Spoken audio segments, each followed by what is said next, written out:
Hey, welcome or welcome back.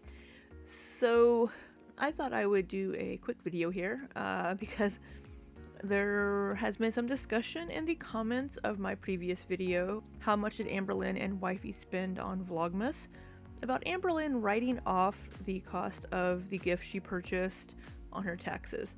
I know some YouTubers over the years have alluded to Amberlynn writing off anything that she shows on camera off on her taxes. Tax rules in the US don't work that way. If you are a content creator on any platform, you are considered a sole proprietor. You are a self-employed business.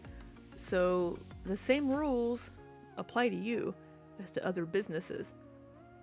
Let's also remember that most content creators will be using a tax professional to make sure they are able to get all of the tax deductions they are able to. A tax professional will be up on the latest changes to the tax codes and what can or cannot be written off. I know the last several years, home office deductions have not been allowed. I think that may change for 2022. It may be back in the tax codes to be able to be written off. And we'll cover that. But you have to keep your receipts and provide those to your tax professional at the end of the during the tax season. And we do know that Amberlynn uses a tax professional, I believe in Louisville, but she has a tax person somewhere that she uses to file her taxes for her. So I trust that this tax person has advised Amberlynn on what she can and cannot write off and what she needs to keep in order to get all of her possible deductions. And also a disclaimer, I am not a tax professional, I am a technical writer. So do not take any information that I provide as gospel, and please feel free to check my sources, look up other sources, talk to a tax accountant or a tax professional to get your own information. I am just providing what I have researched and been able to find, and the knowledge that I have personally from writing taxes off, being self-employed for something. So, what can a content creator write off on taxes? One of the very first things that can possibly be written off, and this would also apply to Amberlynn, is a home office or workspace. If you rent an office for your channel where you go to work or go to your office space and that is where you create content, the cost of that office can be written off. If part of your home is dedicated as a workspace, that space can be written off. Now, again, this may be changing because last year we could not do that, but I think this year we may be able to. So if that is the case, you can take a percentage of your rent or mortgage, your property taxes, your insurance you pay for the place you live, and any repairs equal to the percentage of space in your house that is dedicated office space. So for example, my house is 1,386 square feet. If I'm using a space of 10 feet by 10 feet solely as a workspace, whether it be my regular job or my YouTube channel, then I'm using a 100 square foot space. That is 7.2% of my house's area. So I can write off 7.2% of the above mentioned items. My rent and mortgage, or my mortgage, insurance, property taxes, repairs, those sorts of things. But only 7.2% of that.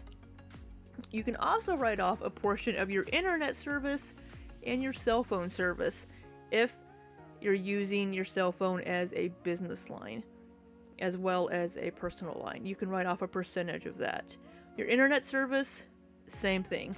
You can write off a percentage of that that is used for business. Second, hardware and software or office supplies.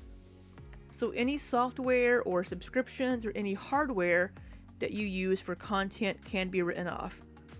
So I could write off my subscriptions to Office 365, Adobe Creative Cloud, and BinSound because I use those for content creation. I could also write off any licensing that I have purchased for any like backgrounds or stock photos or anything that are not included in my subscriptions. I could also write off any hardware that I've purchased for use solely for my channel, like my microphone, my ring light. I could write off my camera because I use that probably 90% of the time for my YouTube channel, so I could write off 90% of the cost. You also have to keep in mind from year to year, you can include depreciation on your taxes for any items that you have purchased. My laptop. If I buy a new laptop because I need it to edit my videos, if I use it for content creation 75% of the time, I can write off 75% of the cost. Amberlynn could write off her camera she uses for vlogging because she uses it only for that. And she could write off a portion of her iPhone because that is a personal use item, but she also uses her iPhone to edit her videos. So she could write off a portion of the cost of her iPhone. She can also write off any software she's purchased or anything that she's licensed for use for her channel. Up third, we have advertising and marketing. So any expenses incurred by paying for ads on like Facebook ads or Google AdWords or any YouTube ads or any other marketing expenses can be written off. So if Amberlynn has taken out any Google AdWords or anything, she can write that off on her taxes. Fourth, travel expenses. So any travel expenses related to your content, that includes flights, car rentals, or mileage if you're driving your own car, lodging, and meals can be written off. So Amberlynn could have written off her trip to Louisville to see the Christmas cave, the lights in the cave. If she did it right, she could write that off, but it depends on how she has spun it and what type of information she has kept, if she kept her mileage. You can also claim taxes on local travel expenses. If you have to drive to the store to get supplies for your channel for content, you can write off those miles on your taxes. If you're driving to a coffee shop to go work to do editing, you can write off those miles as well. Fifth, any legal fees. So any legal fees that you've incurred to establish your business can be written off. You can also write off any trademark or copyright fees for your channel. So if Amberlynn has established like an LLC or anything else related to her channel and her brand or anything to trademark, she can write those off on her taxes. Next, sixth, clothing and beauty products. So this category can be a little bit tricky. If you're a fitness influencer or a fitness channel, you can write off your workout clothing that you wear on camera for workouts because it's specifically for your content. This is part of your brand, part of your content. If you purchase clothing to wear specifically on camera because you want to look your best, not all of us care, then you can also write off that clothing as well. You can also write off makeup and haircuts. You're on camera. The makeup and haircuts are part of your brand. It's part of your content, part of your channel. So Amberlynn could write off her makeup and she could write off some of her clothing if it's purchased specifically to wear on camera. If Amberlynn were buying items to review for videos, she could write those off as well. But just simply opening up her Torrid packages and showing a Torrid haul does not qualify for a review type deduction. So included in that would be the gifts that Amberlynn purchased for wifey and vice versa. They would not qualify for a tax deduction. The gift exchange with pink sparkles would probably also not qualify, but now I know pink sparkles is Canadian. I'm not sure how Canadian taxes work, but as for Amber, I don't know if there would be a way to spin those purchases to qualify as tax deduction for content for the channel. I haven't watched Pink Sparkle's video yet. I need to do that, but I have other stuff I need to do today after I record this. So I'm not sure about those. Amberlynn's grocery and Target hauls also would not qualify for a deduction. unless she has purchased some ingredients specifically for some content, like reviewing a recipe or showing her audience how to make something and sharing that recipe with the audience.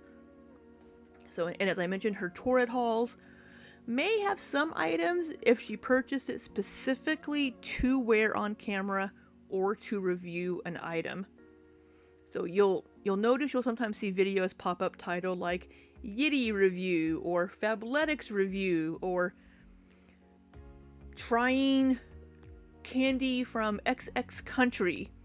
Those items can be written off by their creators because they've purchased those items for the purpose of reviewing the product. Those can be written off. And last thing I want to cover is merchandise. If Amberlynn purchased any of her own merchandise, she can write that off because she is promoting her personal brand. So I haven't seen any Pillow Mountain pillows in the background or any Dainty Girl hoodies or anything, or merch moment. I haven't seen any of those in Amberlynn's content. So I do not know if she's purchased any of her own merchandise. But if she did, she could write it off. So I said merchandise was the final one, but here's a bonus item. I wasn't going to include this one because anybody can use this on their taxes as a write-off. It's not specific to content creators, but that is charity donations, because we do see Amber donating a lot to charity organizations. So when it comes to donations, if you donate money to an organization directly, you will be given a tax receipt. If you donate online, they will email it to you. If you donate in person, they will typically give you a receipt, and that can be included with your taxes as a tax write-off or charitable donation. When you donate goods, like we see Amberlynn donating lots of clothing and items like that, she could write that off if she's given a receipt. So I have donated to Goodwill before, and they will ask you typically, do you want a donation receipt? And they will give you a blank form with the organization name and a date. And then you can fill in the items and the value that you have donated. If you've donated brand new items to something like a homeless shelter or something like Goodwill, then you can get the full value of those items as your charitable donation. Otherwise, when you are filling out your taxes, they have a listing where you enter in items that you have donated, and there is basically a percentage of something. So if you're donating a bunch of clothes that are like higher end brand names, those will be assigned a value per item, and that is included in the amount that you've donated to an organization.